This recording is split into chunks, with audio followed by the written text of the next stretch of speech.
आंतरिक नमस्कार। आसंतु प्रार्थना करिबा।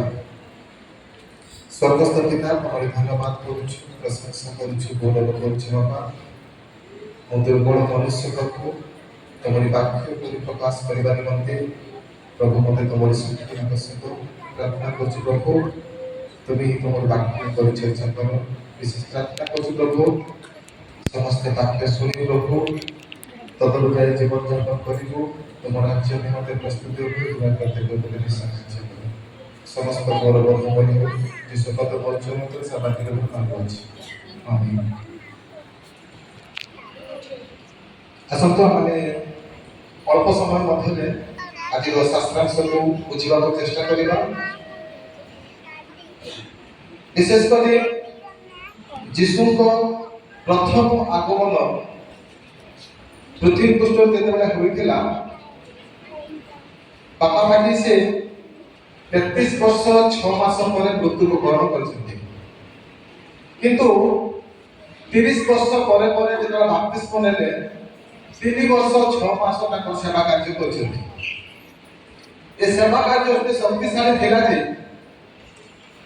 महान महान पंडित माने शास्त्रज्ञ माने से चिन्ह पाते हजार हजार विश्वासी माने पछरे जाउथिले जोटा को यीशु जीवार अछि अगु आगो से माने रुंड होते एवं यीशु जोटा को जाउथिला ता पछरे पछरे लोक जाउथिले।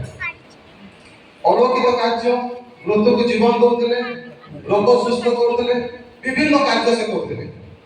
तेणु लोक माने ताको पिछा छाड़ुथिले एवं ताकर प्रचार रे एते शक्तिशाली थिला जे बहुत विज्ञ लोक माने चमत्कृत होथिले।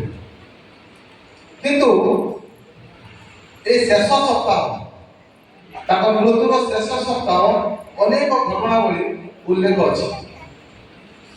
बहुत आश्चर्य घटनावली उल्लेख अच्छी शेष सप्ताह मध्य आमे खजरी पर्व जोड़ा विजय यात्रा कहूँ से रविवार आसंता रविवार पर्यंत विभिन्न विषय बाइबल स्थान होती। देखा जो विजय यात्रा कले समस्ते भावुँ दृश्य भाव में लोक मान सहित युद्ध करने विजय यात्रा किंतु अदृश्य भाव में शैतान को परास्त करने विजय यात्रा होता। काली देखुलु संध्या जे समाज गृह मंदिर को से परिष्कार करते अनेक समय आम हिसाब से मंदिर आम परिचालना करुँ प्रार्थना करने शैली हो आराधना शैली हो व्यवसाय बिजनेस भाव कर प्रभु परिष्कार करते से रात्रि को से बेथनिया को चली जाते। बेथनिया जेरूसलम रु पाखापाखि 6 किलोमीटर पूर्व दिग अच्छी। से बेथनिया रात्रि जापन कला परे सखा उठी से जेरूसलम को आस से समय रास्ता रे गोटे डिम्बरी गछ अच्छी। यीशु दूर देखिले जे डिम्बरी गछरे पत्र अनेक अच्छी सचेत देखा जाउछि। से चिंता कले एठारे फल थिबो एवं से फल खाइबा निमंते आसिले कारण से भोकिला थिले। जेतरा आसिले देखिले जे गोटे भी फल नै पत्र छडा किछि नै एवं से गछ को अभिशाप देले जे तोठा फल उत्पन्न न हो। सेही क्षणी से गछ सुखी जाइछि। तो शिष्य माने आश्चर्य हेले यीशु को पचारुछथि गुरु संगे संगे गछ सुखी गला। तो यीशु कहूँ या महान महान विषय तुम जदि विश्वास कर तेरे ये पर्वत जाए आउ गोटे जगह यह भी घटो तेरे ये कथा आम बुझुचु किंतु मार्क 11:13 पढ़ा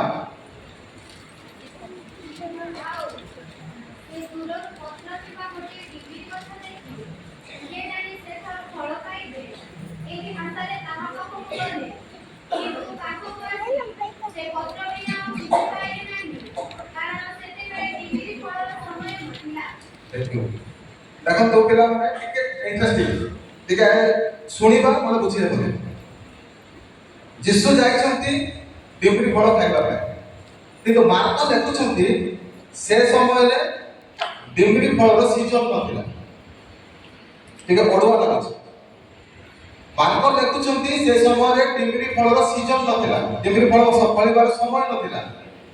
ତେବେ ସୃଷ୍ଟିକର୍ତ୍ତା ଏହା ଜାଣି ନାହାନ୍ତି ଯେ ଗଛ ପାଖକୁ ଯାଉଛନ୍ତି। ତେବେ ଯଦି ଦେଖିବା ଗଛର କ'ଣ ଭୁଲ ଭଲ ଲାଗୁଛି, ଯଦି ଶୀତ ଦିନରେ ଡିସେମ୍ବର ମାସରେ ଆମେ ଯଦି ଆମ୍ବ ଗଛ ପାଖକୁ ଯିବା ଆମ୍ବ ଫଳ ତୋଳିବା ପାଇଁ ନଥିବ, ତ ଯୀଶୁ ଯାଉଛନ୍ତି ଫଳ ଖାଇବା ନିମନ୍ତେ। ମାର୍କ ଲେଖୁଛନ୍ତି ସେ ସମୟରେ ସିଜନ ନଥିଲା। ଟିକେ ସେ ବିଷୟରେ ଆମେ ଟିକେ ଦେଖିବା, ତାପରେ ବାକି ମଧ୍ୟକୁ ଯିବା। ବିଶେଷ କରି ଯୀଶୁ ଖ୍ରୀଷ୍ଟ ହେଉଛନ୍ତି ଏ ପୃଥିବୀର ସବୁ ଜିନିଷର ସ୍ରଷ୍ଟା।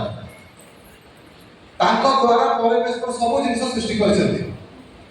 ଆକାଶ ମଣ୍ଡଳ କଥା ଦେଖ, ସୌର ଜଗତ କଥା ଦେଖ, ପୃଥିବୀ କଥା ଦେଖ, ମନୁଷ୍ୟ କଥା ଦେଖ, ସବୁ ବିଷୟ ସେ ସୃଷ୍ଟି କରିଛନ୍ତି। ଏବଂ ଋତୁକୁ ସେ ତିଆରି କରିଛନ୍ତି, ଗଛ ପତ୍ରକୁ ସେ ତିଆରି କରିଛନ୍ତି, ବିଭିନ୍ନ ଜିନିଷ ସେ ତିଆରି କରିଛନ୍ତି।